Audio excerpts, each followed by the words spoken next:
Before history was ever written, there existed a world so unforgiving that a single gust of wind could erase an entire tribe. This is a place where humans have nothing but instinct, and nature alone decides who survives. A world where even the stones know how to roar, and the earth itself waits to swallow the weak. In this land, every creature must fight for survival every single second. And in this vast land, a small tribe known as the Black Stone lies in wait, hunting for life in the hands of death. A single meal can be salvation, or it can be death. Karu, unlike any other in his tribe, wild, yet something different burns within his eyes. In this hunt, there are only two choices: kill or be killed. Karu strikes first. Precise, powerful, purely instinct. But in the Blackstone tribe, victory does not belong to the strongest. It belongs to those who hold power. In the primitive world, an insult cut deeper than any spear. And Karu is not a man who bows his head.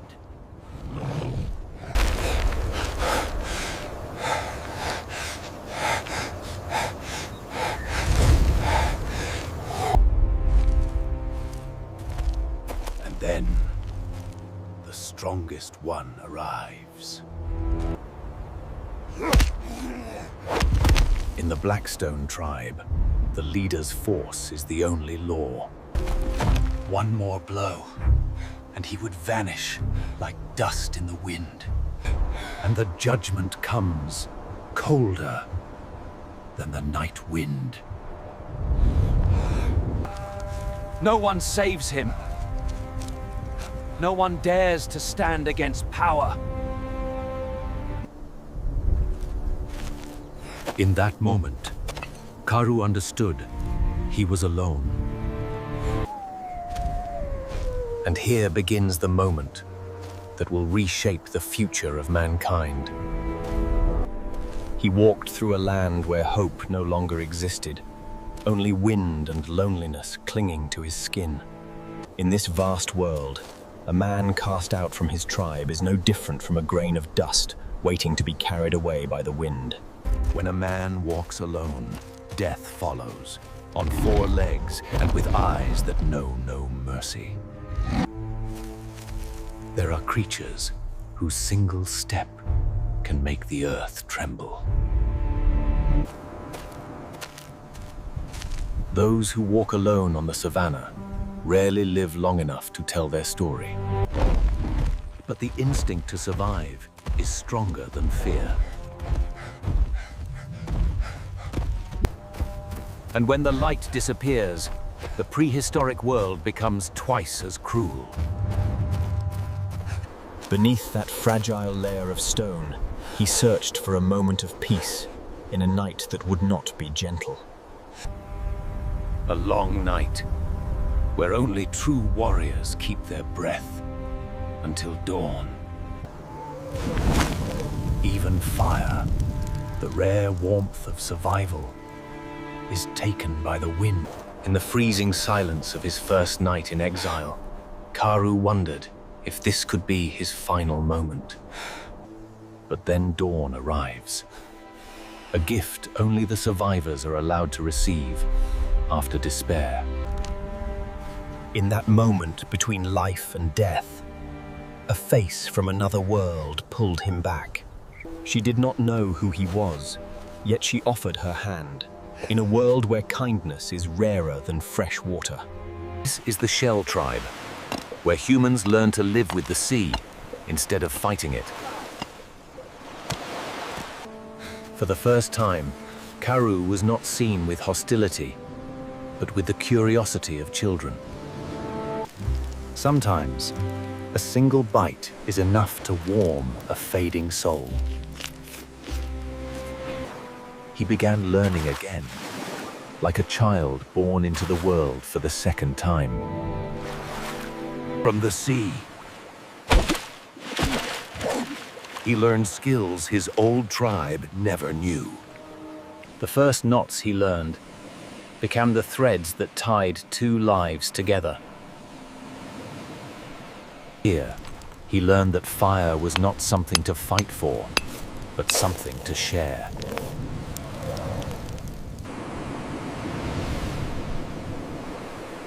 But not everyone was ready to accept an outsider.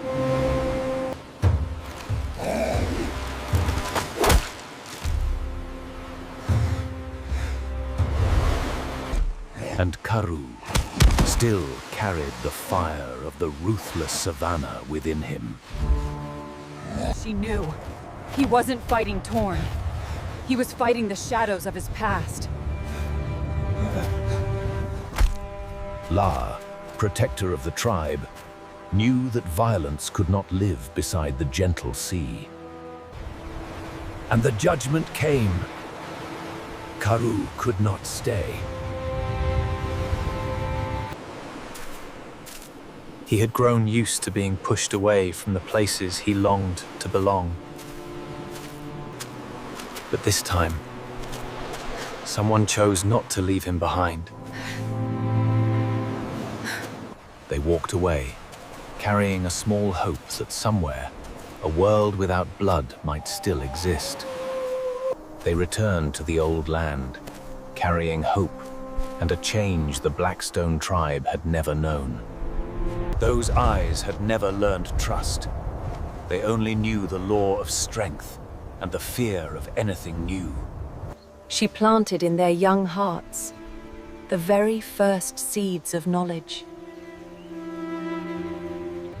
What was simple for the sea became a miracle for those who lived among the stone.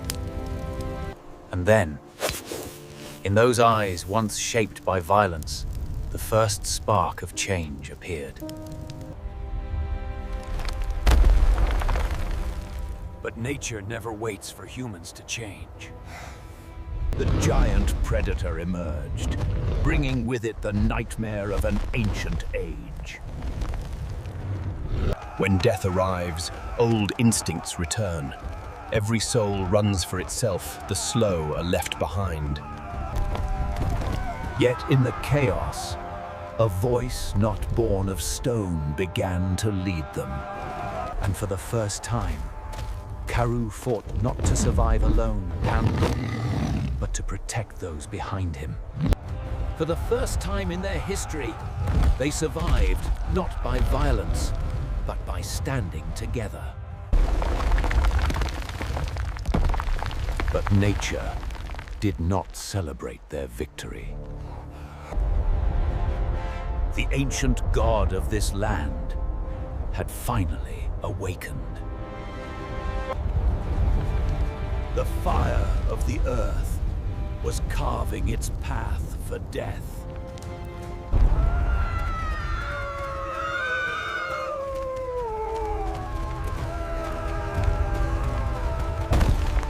In the heart of the chaos, the most fragile life was the light he could not lose. And Karoo understood. He was no longer fighting for himself. There was only one direction left to survive, toward the sea. The savannah, once their home of life, was now being swallowed to its roots by fire.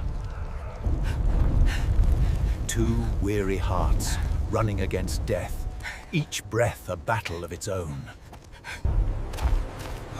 Between life and death, humans still feared each other more than the volcano. Two worlds, two ways of life, two leaders standing before the greatest choice of their lives. Between fire and ash stood a single heart. And with a single nod, two tribes were saved from extinction. In the final moments, humanity learned that life is stronger than hatred. When knowledge is shared, the differences between tribes fade into the ocean wind. On a land once ruled only by violence, now stood men exchanging the knowledge of survival. From the hearts of children, a new tribe begins to form. They stood there, watching the moment humanity found a new path. Their names, their language, time will erase them. But this moment will live forever in the blood of those who come after. Between ashes and fire, a single light was found. From ashes and red fire, humanity stepped into a new age. And this story will be told again and again, from one generation to the next.